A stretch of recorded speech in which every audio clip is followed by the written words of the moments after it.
Okay, thank you, Molly, for remembering that. We are now recording. What we'll do today is share some of the highlights from yesterday's informational meeting, but we'll spend the majority of time today having a conversation about the draft 2040 policy map and the recommendations included within that. In terms of the highlights for the informational meeting, we'll talk about the purpose of the two maps that were released yesterday. We'll talk about how the draft maps relate to one another, and then a little information about each map. And then the second half of today's meeting will be conversation around the 2040 policy map. So what is the purpose of the Charlotte Future 2040 policy map and the Charlotte Streets map? These are the two that were released yesterday, the two drafts. Essentially, the purpose of these maps is to help implement the vision of the Charlotte Future 2040 Comprehensive Plan. The Comprehensive Plan is our guiding document for the city's future growth and development. It was recently adopted by Charlotte City Council in June of this past year. And now that it's been adopted, there are several major initiatives underway, all aimed at helping to implement the vision of it. The first is the Charlotte Future 2040 Policy Map. And this map will identify it'll identify appropriate locations for different types and intensities of development. The Charlotte Streets map will define the multimodal vision for Charlotte's arterial streets. And the Unified Development Ordinance is going to consolidate all of our land development regulations into one central location and update those so that they're better aligned with the comprehensive plan. You may have heard that a draft of the Unified Development Ordinance was released last week on Thursday, and you can provide comments on that draft, the first draft UDO, by visiting the website in the lower left-hand corner of the page between now and January 14th of next year. So how does the Charlotte Future 2040 policy map and the Charlotte Street map relate to one another? If they're both intended to implement the vision of the plan, how do they work together? Well, essentially, they both inform the built environment, which the built environment has land use characteristics and transportation related characteristics. And so these two maps will help inform how that built environment evolves over time. As I said, the Charlotte 2040 policy map will inform the type and intensity of development, so illustrated here by the different colored buildings. And then the streets map will inform the future cross sections of the streets that are located between the buildings. We'll look a little closer at the Charlotte Streets map now before we focus the rest of our attention on the 2040 policy map. Before we look at the street map itself, we'd like to provide a reminder of what a street is. Essentially, the street, how it looks, how it feels, how it functions, is made up of all the components that you see illustrated here on the screen. These components fall within fall between building front on the left and building front on the right. And they include things like a turn lane or center space noted by A here that allows cars to turn left or right. It also provides a refuge for pedestrians that are crossing. We have our travel lanes. Sometimes it can be 2, 4, 6 travel lanes. You have your bicycle facilities or outside of the travel lanes, and this allows cyclists to get easily to land uses along the street. And then you have your pedestrian or sidewalk zone that allows walkers to comfortably move along the street. So those are the components of a street. And the street map itself is going to provide the vision for how these streets should evolve over time. It is a reflection of policies that have been adopted by council over the years. So these future cross sections weren't just developed recently. They really have reflected conversations that have been going on for a while. And the streets map will become a very important tool in helping to implement the Unified Development Ordinance, because the Unified Development Ordinance will reference this map and provide development or developers direction as they redevelop a site for what they need to do to the street. So the streets map that was released yesterday is a citywide street map. There is a section of the street map that was along the blue line that was adopted in 2019 as part of the transit-oriented development effort. That portion remains and is intact right now, but it will be ultimately incorporated into this citywide vision streets map. So all we want to do today regarding the streets map is let you know that the online comment application that was activated yesterday is available through November 14th to collect your comments on the streets map. When you visit that online application, and again, you can access it through the site listed here on the screen, you'll see the street types. And when you click on one, you can read information about the number of travel lanes that is expected for that street, the dimension from back of curb to back of curb, what type of amenities are expected, and so forth. And then there is a streets comment icon. When you click on that and then click on the map, you'll see a comment box appear.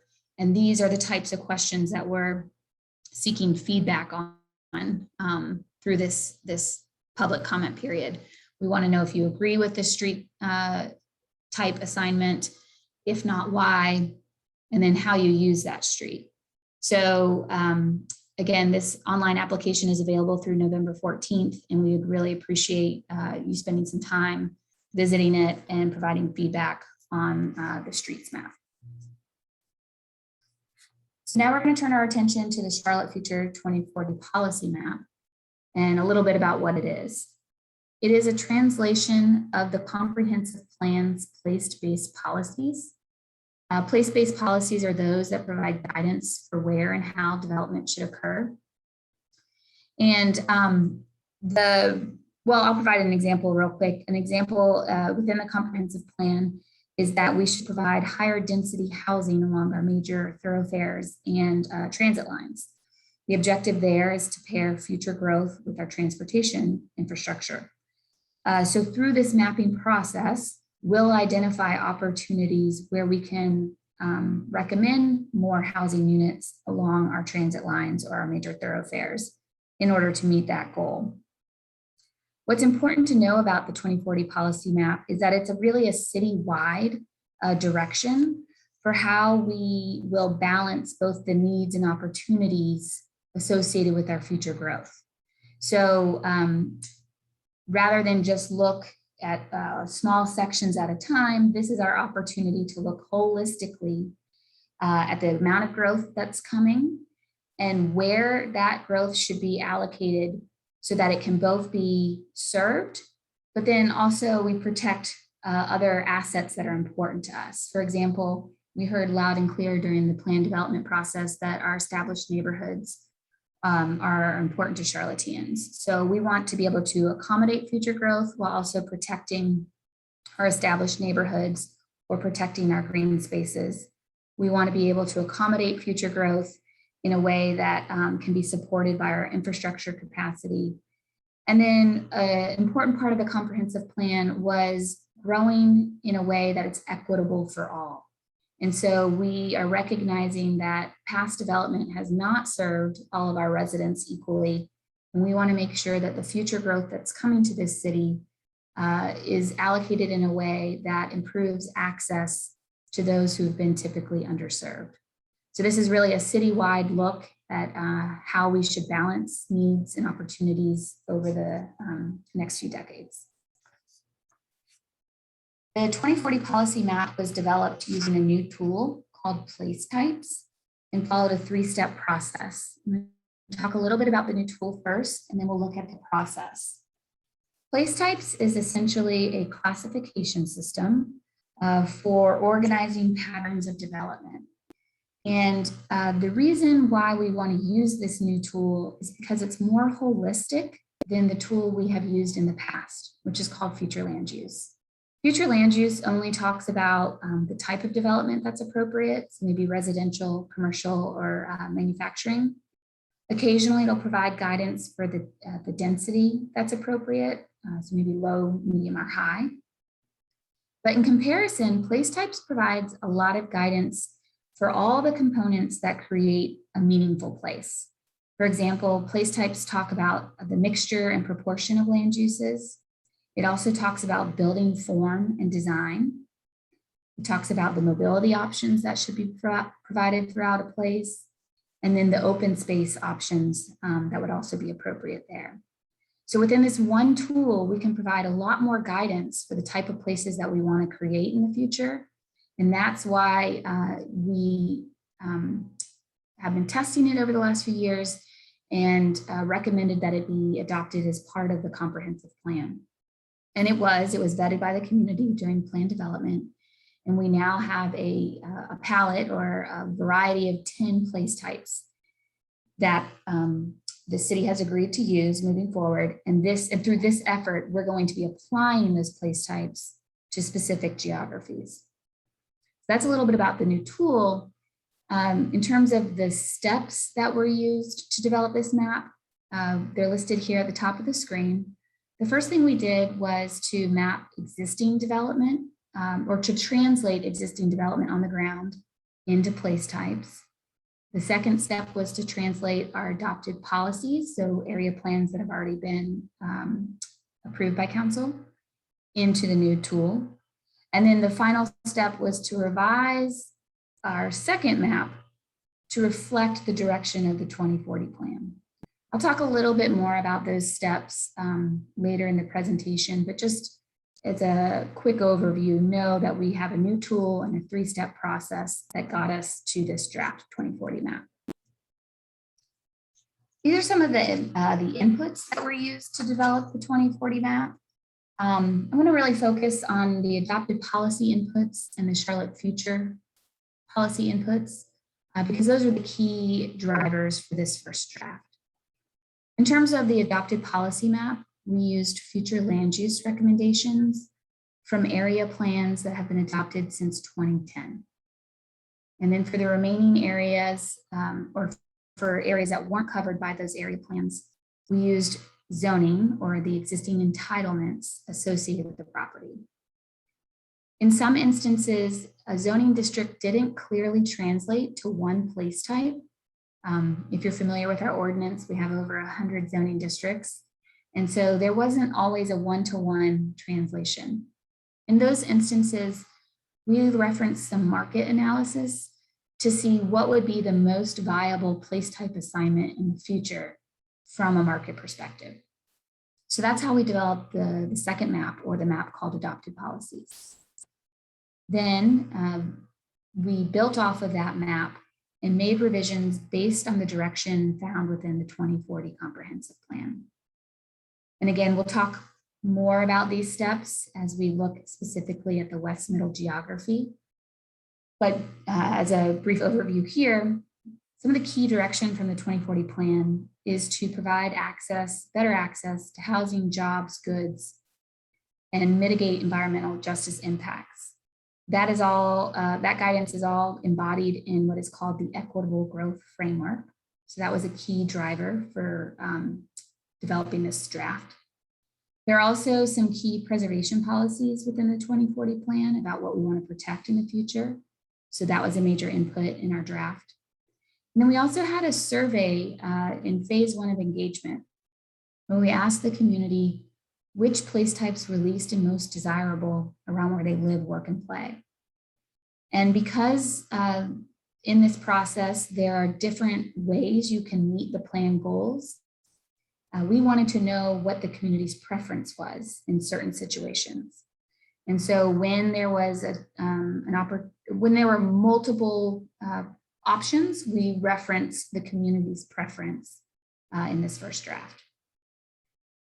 Once we developed the draft, we checked the recommendations against several major data points. The first is we wanted to confirm that the draft map can accommodate our future growth projections, and we'll look at that later. We wanted to make sure that our recommendations align with our infrastructure and in our environment capacity. And then we wanted to make sure the recommendations are realistic from a market perspective. So again, this is an overview of how the draft map was developed. And what we'll do here now is see how that process played out within the West Middle geography. I'm not sure if everyone here either lives within the West Middle geography, maybe you work here, maybe it's just an area of interest to you. But when we use West Middle, we're referring to the geography shown here on the screen. It's generally bounded by I-485 on the outer perimeter, I-77 north-south, 85 to Billy Graham, and then Byram Road there at the bottom. So let's look at the first two steps of the mapping process. This is the existing development map. And again, this step was the first step. And what we did was we translated development that is currently on the ground into the new place type tool. And so you can see here on the screen, can some of my staff members let me know, can you see my map or my mouse moving around?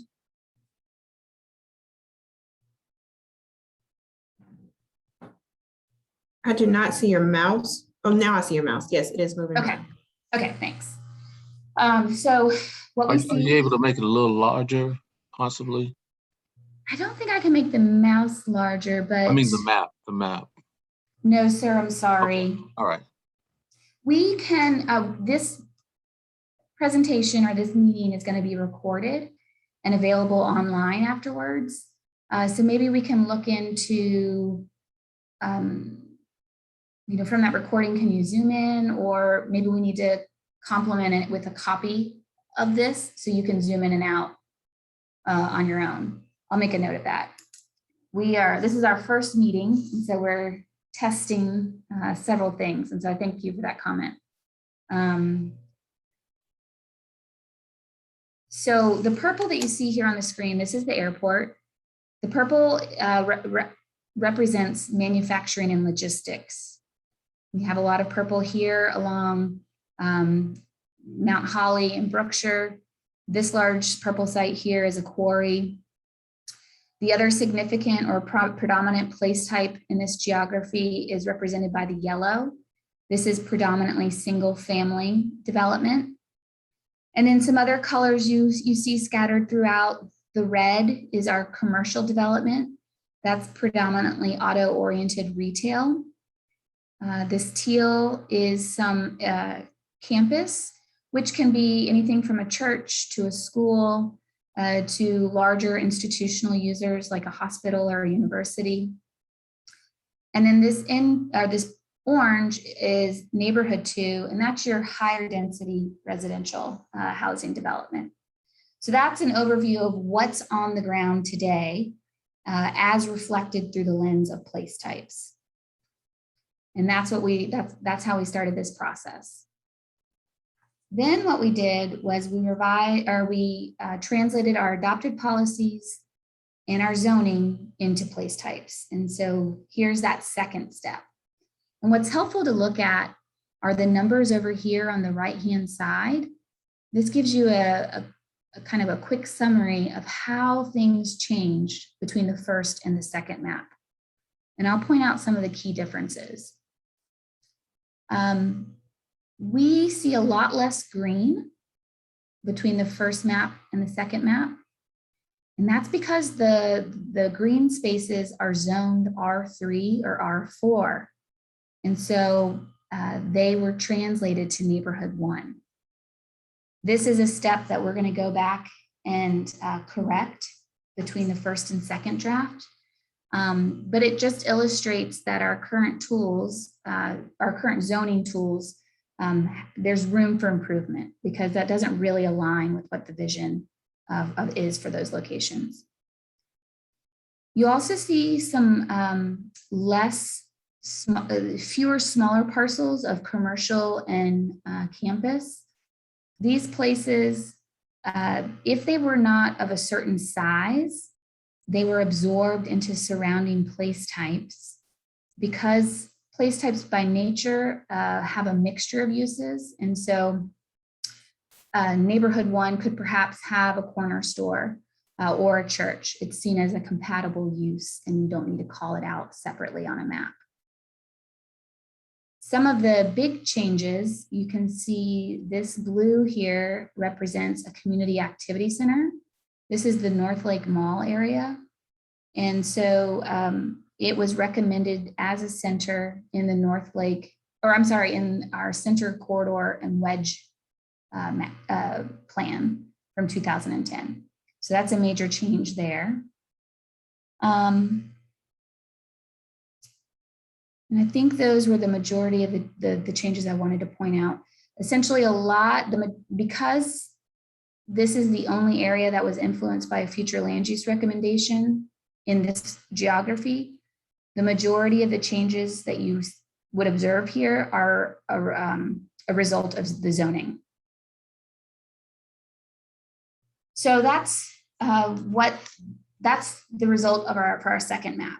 Now moving on, we want to show how the second map was revised per the direction of the 2040 comprehensive plan. So the first thing that we did was to apply some of the preservation policies from the comprehensive plan.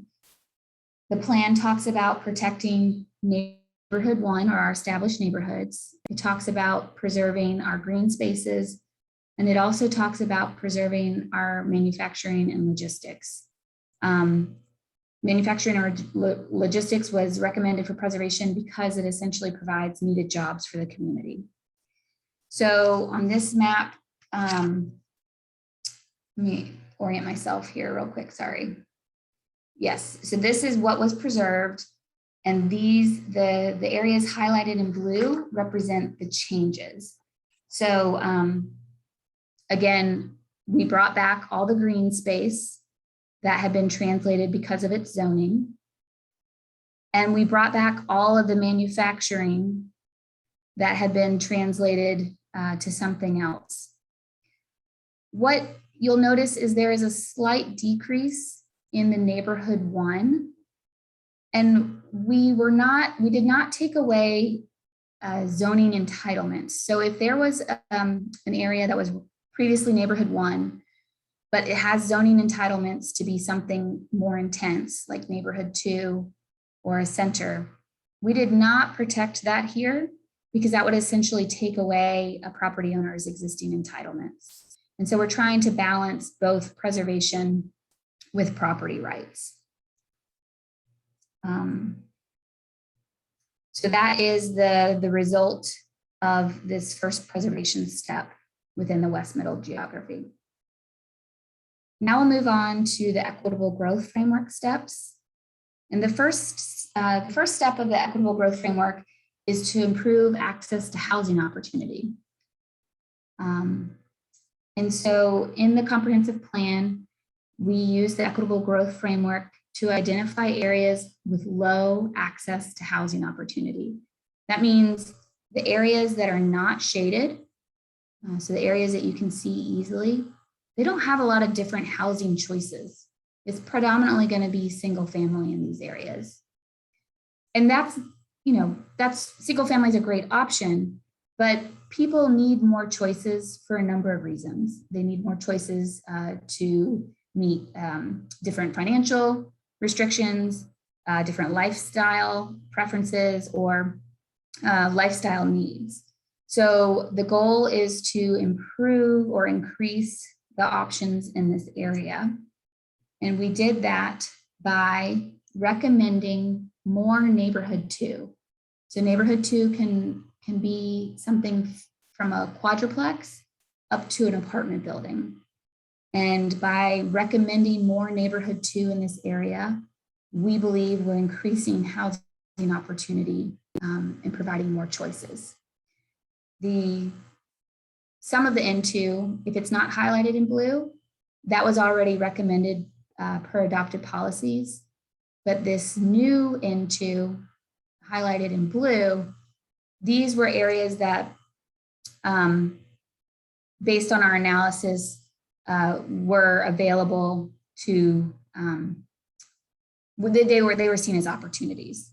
Either they was undeveloped land or underutilized land. And it also, these recommendations are approximately 1.5 miles from other opportunities. So, because there's some orange here, you would look for another opportunity about 1.5 miles out or about 1 mile out. Same here, we had some N2 recommended, so we needed to fill the gap here to here. So on about a mile basis, you're finding more opportunities for housing diversity. And that is, so this is where we are with the map so far. Moving on, we wanted to increase opportunity to jobs per the equitable growth framework. So again, the equitable growth framework is about improving access to housing, jobs, and goods. And so these are the areas that currently have low access to jobs, the areas that are not shaded. And so we're looking through in these gaps for places that we can recommend innovation, mixed use, or campus. These are 2 place types that are seen as opportunities to provide more jobs. Oh, I went backwards, sorry. Oh, I'm sorry, I'm getting disoriented with.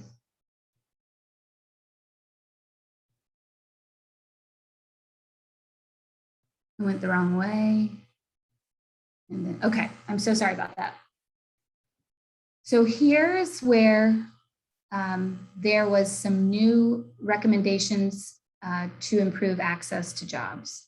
You can see this light pink area here along Wilkinson Boulevard. This is innovation mixed use. And this is a large site that's recommended. It's kind of a mixture of warehousing, distribution, some office, flex space, and residential. So you can really work and live in the same area. That was the biggest change made here on this step within this area. This recommendation was developed in partnership with the Silver Line station area planning effort. They were doing analysis at the same time that we were. And so this reflects a consensus, a consensus between our effort and their effort that this would be a viable place type in the future, considering the transportation investments that are coming to that corridor. So moving on, we're now, this is where the map currently stands. And the next step is to try to improve access to goods and services. So these are the areas that are, areas that are not shaded, have low access to goods and services. And so we're looking for an opportunity to map either commercial, neighborhood center, community activity center, or regional activity center in order to improve access. Some of the major changes here, regional activity center is recommended along the future transit line, as well as a community activity center. These are envisioned to be future transit stops, and so they're appropriate for high intensity development. There's also some neighborhood centers, or a neighborhood center recommended here, and some additional commercial recommended within the gaps. These additional recommendations are kind of based off of 1.5 mile access from other goods and services. So you can see there's a lot of new goods and services being brought to this area. So this is an overall, this is where we landed with the 2040 draft map for the West Middle geography. We're really increasing a variety of place types and diversifying this geography.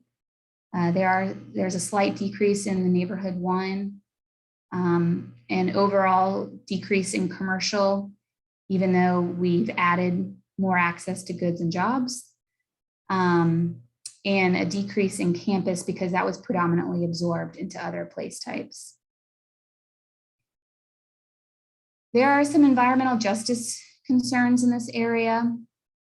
From a mapping perspective, what we were able to evaluate is when single family is adjacent to manufacturing and logistics, and when single family is adjacent to major transportation infrastructure, like a highway or expressway. So the goal in this step was to look for ways that we could buffer single family from manufacturing, or buffer single family from an interstate. And unfortunately, because our city is very developed, it is hard to find those opportunities without taking away entitlements or taking property. And so a key finding of this step is that we're really going to need to evaluate other tools to help mitigate these impacts in our future planning efforts. So that's a key takeaway, that we know we're going to continue looking at opportunities for how to help mitigate this condition. So overall, the draft 2040 map will recommend or will help attract approximately 14,000 new housing units to this geography, which is about 10% of the overall housing growth that's projected for the city by 2040. In terms of jobs, the draft map will attract approximately 11,000 new jobs to this geography, and that equates to about 6% of the citywide jobs that are expected by 2040. So that's where we're at with the draft. We know that this is just a first pass, and we really hope that during this second phase of engagement, we can have conversations about what's working and what can be done better for the second draft. And so we're going to try and structure this afternoon's conversation in 2 parts. And let me kind of give you an overview of that, and then we'll open it up for discussion. Because this is a citywide map that has to balance the long-term needs and opportunities, we're really looking for feedback that is going to inform the overall mapping approach. So we don't want to dive into parcel-specific issues that can't be tied to a larger theme or a larger change.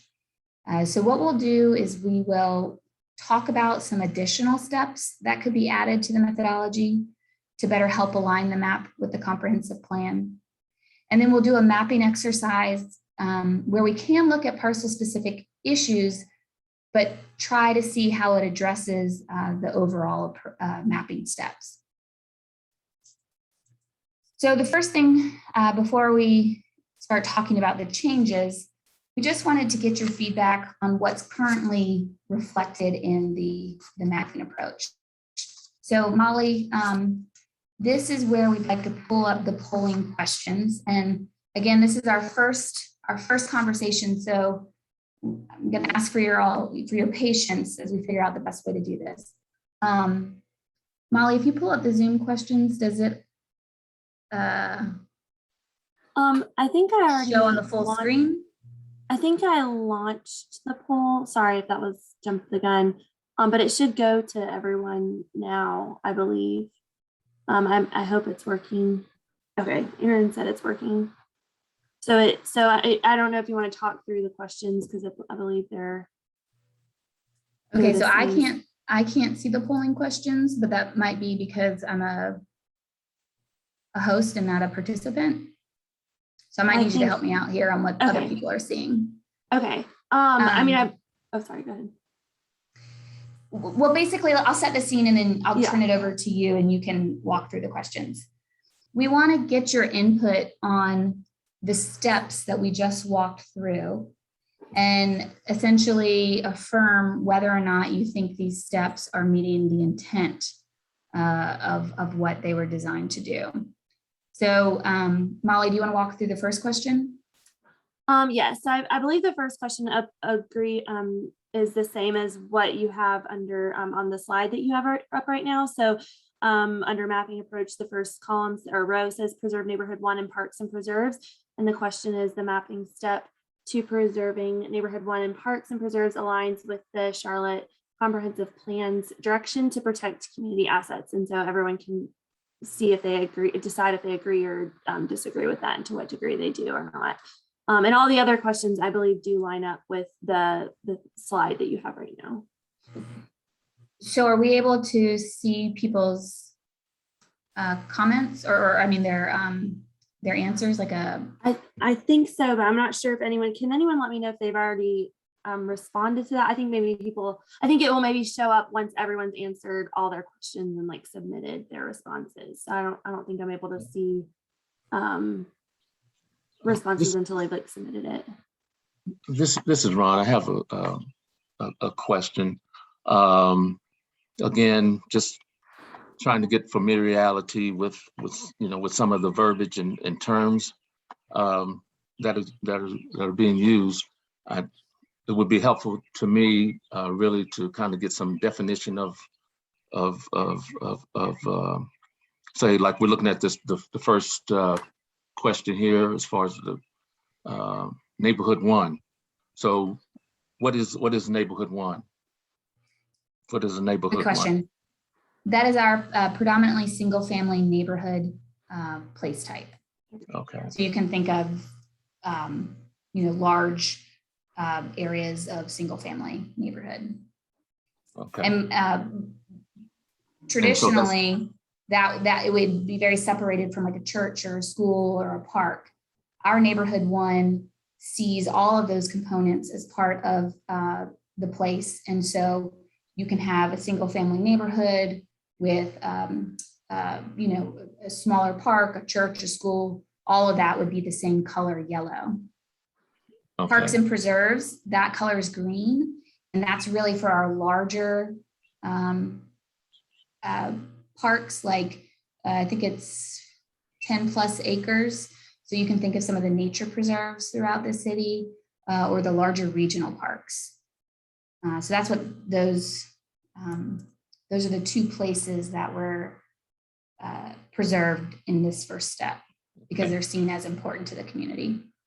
So just to clarify on the single family residence, that's just a single family residence. It doesn't include like a duplex. It doesn't go up to duplexes. Is that? It will. The place type tool does allow duplexes and triplexes with single family homes in the neighborhood 1 place type. Okay. All right. Okay. So yeah. So kind of as we're going through, if we have that, the definition, just to make sure that everyone kind of understands what.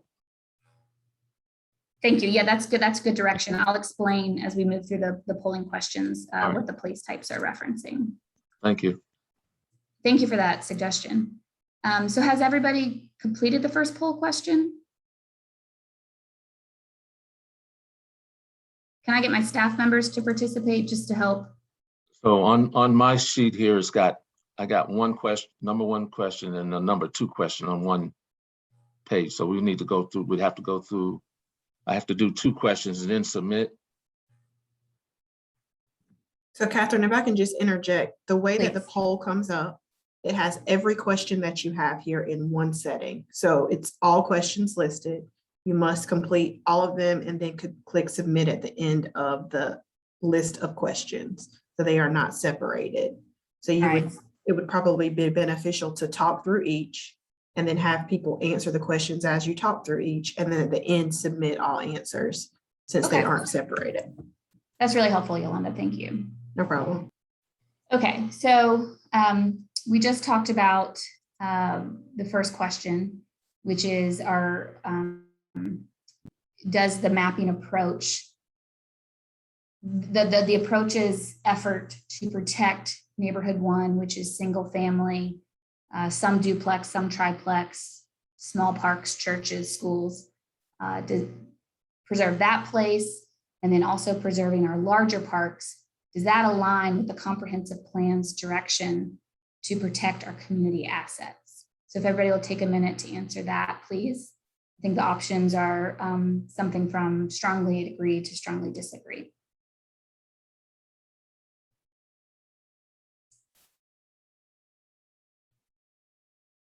The next mapping step that we want to ask for your input on is the effort to improve access to housing diversity. So in this mapping step, we recommended where neighborhood 2 should be assigned, or where neighborhood 2 would be appropriate in the future in order to provide more housing diversity. And so neighborhood 2 was the orange color on the map, and it can be characterized by larger residential buildings, starting at like a quadruplex size and advancing to maybe a medium-sized apartment or a large-size apartment. Within neighborhood 2, you could see some commercial uses at the ground floor of these apartment buildings. We would encourage smaller parks, probably more hardscaped parks, churches, schools. All of that is seen as being appropriate within this orange color place. So in your opinion, do you think that type of place, more moderate intensity housing with some supporting uses, provides that housing diversity that our community needs?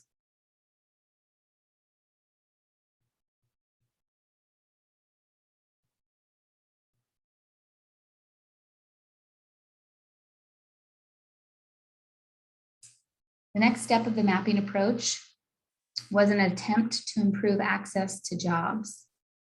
So in areas with low access to jobs today, we looked for an opportunity to map campus and innovation mixed use in order to bring more jobs to this area.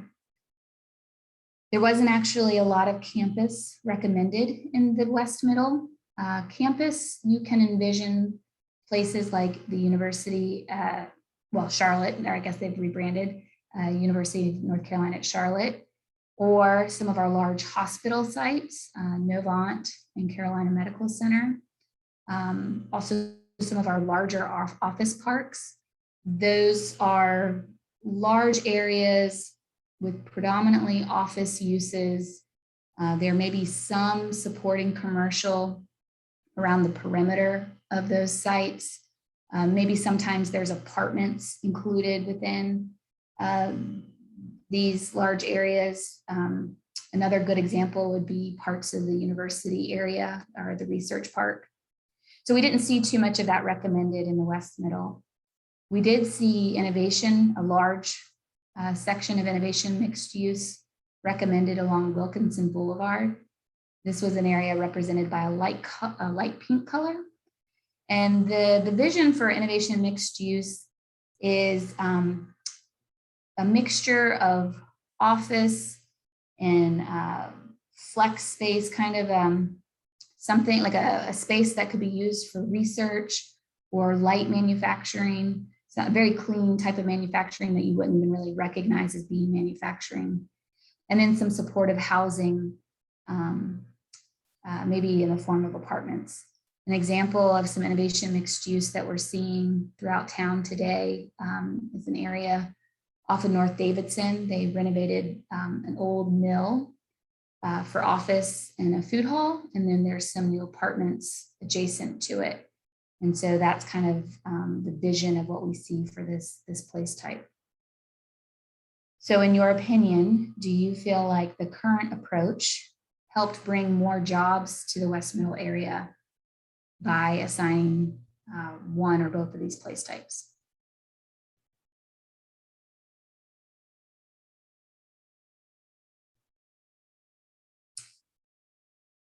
The next step in the mapping approach is to improve access to goods and services.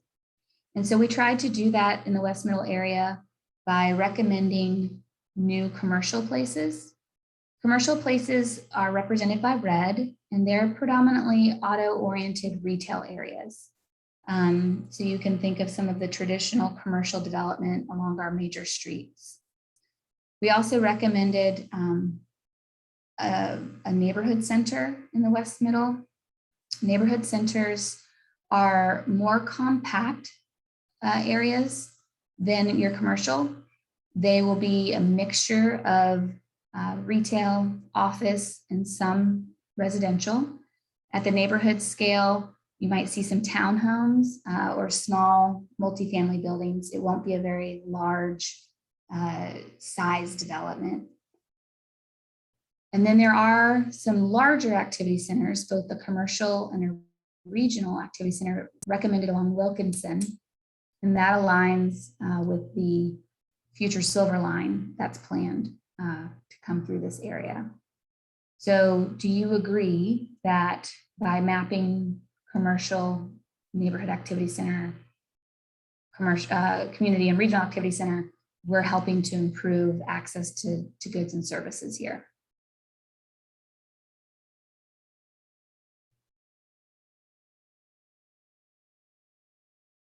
And then finally, we talked about how this area experiences a lot of environmental justice impacts due to the single family adjacent to manufacturing or single family adjacent to transportation infrastructure. And due to existing development, it's really hard to mitigate those conditions. So we are curious to know how important is it to you that we spend time exploring additional tools in the future to mitigate these impacts?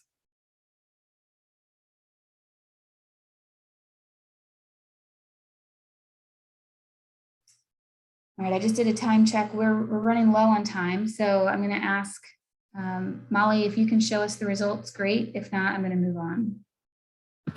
Yeah, I'm waiting for, okay, it looks like everyone's almost finished. If you could, maybe we can wait like 10 more seconds and see if the last few people, I think mostly everyone's participated. So,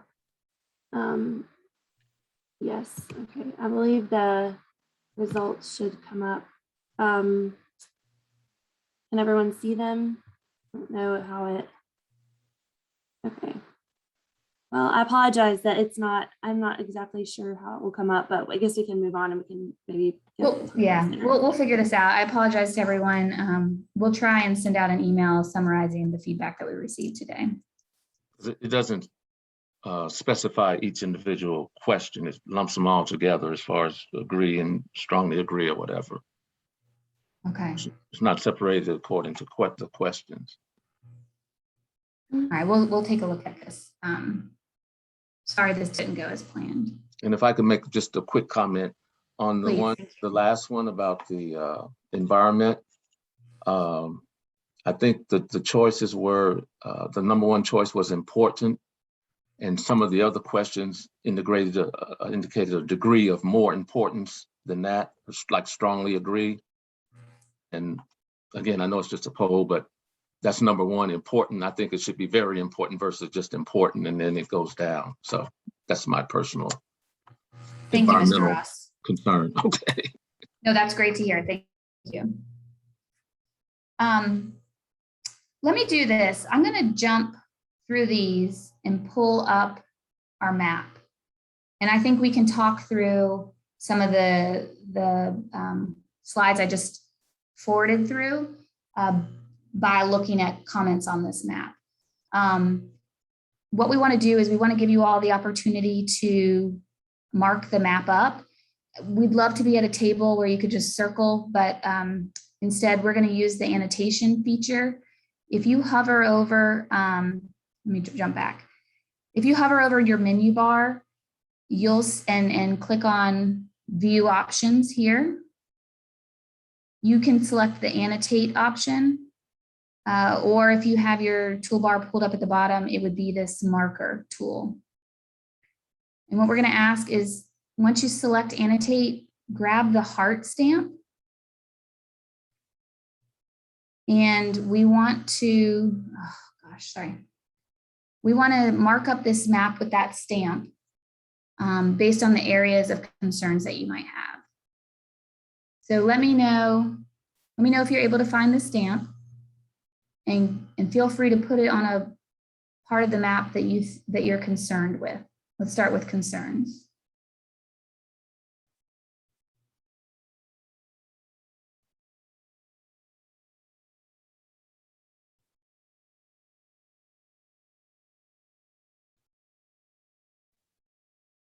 I'm sorry, what am I supposed to see? I just see the map on my screen here. What am I supposed So to? Catherine, if I can interject only because I can see it from the participant view at the very top of your screen, you're going to, if you hover over the top bar, you should see view options. You're going to go down to annotate. I know Mr. Ross, you were just asking. I'm hoping you can see the same thing I can as a participant. At the very top of your Zoom screen, if you're using, I'm assuming computer or tablet. Well, Yep. I clicked on view and I got standard side-by-side speaker, blah, blah, blah. I don't see. You don't see annotate as an option? No. Okay, and that may be. Oh, I see it now. I see Okay, it. perfect. Awesome. If you All right. click on annotate, no problem. Once you click on that, you should have a toolbar that pops up. You're going to go, looks like fourth over to stamp. And then yours may be in a different direction than mine, Okay, however. I see stamp, but my, Yes. but, And if but you my, click my- that, you should get some stamp options. And she's asking, Catherine, you said the heart, correct? Or The heart, star. but whatever you can get to, Mr. Ross, it's okay. okay. And then But once you map click shrunk. that, you're able to actually put it on the screen. Yes, sir. Okay, my map shrunk, so I don't know. I mean, I got Uh-oh. problems. And Mr. Ross, All if it's easier just to describe a area on the map using road names, we can do that too. Okay. I see your mouse moving around. That's good. Yeah, I see, but the map is so small, I can't see it. I have a visual problem with the map that was displayed. It wasn't really. Mr. Ross, can I ask you, you have your chat open on the right-hand side or anything in your screen? The chat window, is anything additional open? If that is there, you may be able to close it and it give you a bigger screen of your map. I'm not sure how you have your Zoom page set up. And Catherine, just as a going forward, we probably can notate that. I got it. Okay, I got it open now. I got. Awesome. Okay, all right.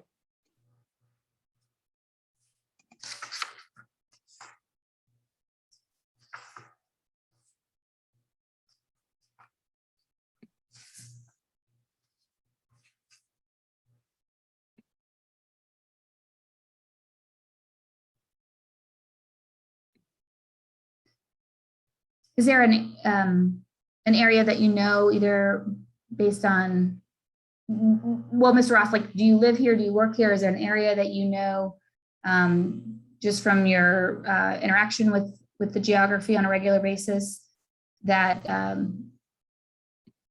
doesn't seem to make sense from a mapping perspective? Like the colors maybe are a bit confusing, or you wonder why it's being assigned one place over another? Sure.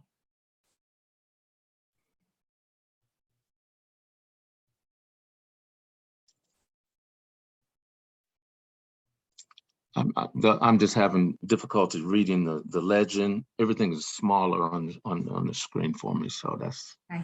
We'll make sure to send you an email after this with a link to the online map, so you can zoom in and zoom out at your convenience. That would be probably helpful for you. Could I ask 505 North Graham? Are there any concerns or thoughts that you have about this first draft?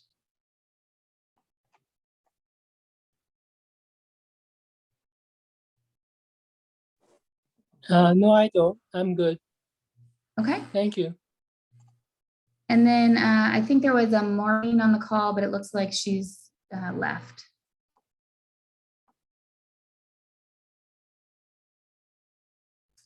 Mr. Ross, we're going to follow up with you like I described after this, and then I'll include my phone number. And if you want to give me a call after you've had a chance to spend some time with the map, and we can walk through any of the questions you might have. I'd be happy to hear from you again. I'm sorry that this didn't go as planned today, and we really appreciate your interest in this process and want to hear from, want to capture your concerns or comments. Okay. So whenever I've gotten it larger, so I got it on the, switch it over to a monitor, so it's larger. I can see it, visually. So yeah, but I would appreciate being able to contact you later and kind of walk through some things. Absolutely. That'd be fine. Thank you. Okay. Well, we are at an hour, and so unless there are any questions or final comments, we'll go ahead and stop recording this first session. Let me just point out, Mr. Ross, I'll share this in an email with you. Also, 505 North Graham will send a follow-up email. You can share this information with peers or neighbors. We have an online comment app that's open until November 14th. We also will be looking at this geography again tonight at 6 o'clock, if there's anyone that you'd like to invite to that meeting. And then we'll be looking at other geographies throughout the city between now and November 10th. And so we're offering a similar conversation within 15 geographies to help people look closer at the map, understand how it was developed, and then hear any comments or concerns they might have about it.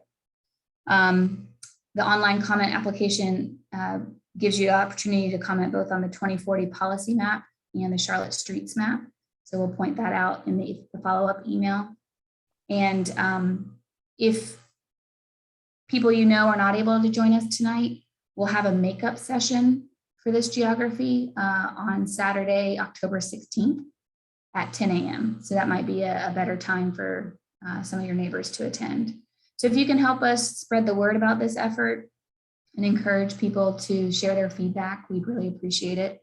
Again, this is a first attempt at mapping, and we know that there's room for improvement. And so we want to hear from as many people as possible during the next month. Okay, all right. All right, yeah, I'll extend this to others as well. So was this just sent to certain people? I know I got something, I'm neighborhood president, so I got a letter in the mail, but yeah, we sent it just a limited group. We sent a letter because of the cost of mailing. We sent letters to those presidents who are registered on the neighborhood organization contact list in hopes that you would help spread the word with your association. We've also been promoting these meeting series on social media platforms, both the city's city's social accounts and the department's social accounts. We've emailed a lot of our partners. We have community partners, an extensive mail distribution list from the 2040 plan, and through different partners like other planning efforts. So we've really been trying to get the word out, but this is our first session. It is the middle of the day, so we're seeing what works and what doesn't. All right. And one more question. I'm shut up my mouth here. No, we're so grateful for your attendance. Thank you. Okay. I had asked about hard copies, and I think someone said that they'd already been distributed and they were going to check and see what the distribution would be on that, if any. I know they did them on the last time they were at the library and so forth, but.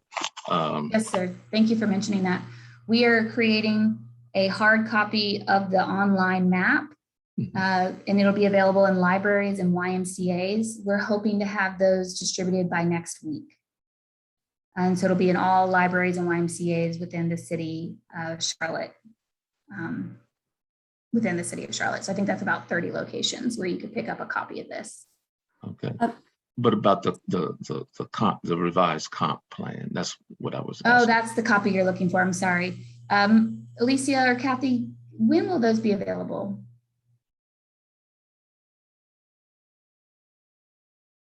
Because I know they've already. We're still, oh, sorry, Alicia, go ahead.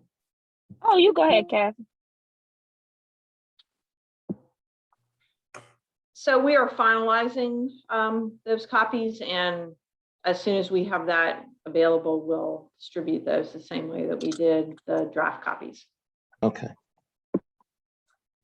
Thank you. Hello, Alicia. Hey, Mr. Ross, how are you? Good. All right. Thank you so much, guys. Appreciate your Thank you for time. your time. Hope you have a great afternoon. All right, you too. Thank you so much again. Bye-bye.